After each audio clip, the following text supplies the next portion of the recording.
Laundry branch এবং বউবাজার বউবাজারে ওখানে নিয়েছিলাম এবং নতুন আরতি আসার পরে আমরা এখানে আসছি, ঠিক আছে।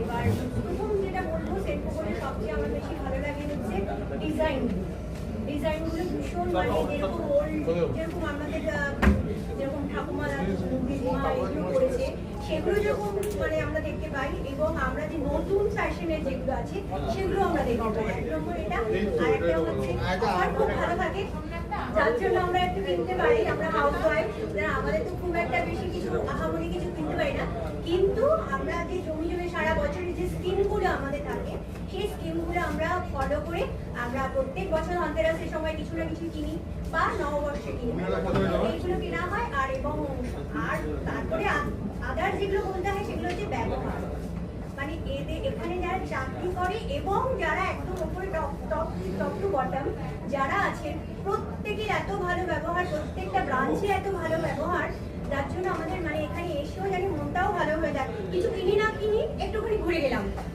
যেমন আমি আজকে এসেছি কিন্তু ঘুরতে,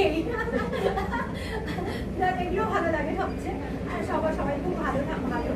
আর যেটা আমার পার্সোনাল আমি অনুরোধ করবো শুভঙ্কর সেনকে, যে আমাদের মতো আমাদের যারা হাউস ওয়াইফ যারা আরো ভালো ভালো অফার দিন আপনি, এবং ডায়মন্ডের ওপরে বেশি ভালো ভালো ডায়মন্ডের ওপরে চার্জটা একটুখানি কমিয়ে দেন যাতে আমরা কিনতে পারি, মানে টু মাচ মেকিং চার্জ। আর শান্তির মধ্যে থাকলে আমরা আরো বেশি কিনতে পারি না। হ্যাঁ, তো সেটাই বলছি, এটা যদি করেন অনেক ভালো। চলো এই ভিডিওটা আমি সেনকোকে ট্যাগ করবো।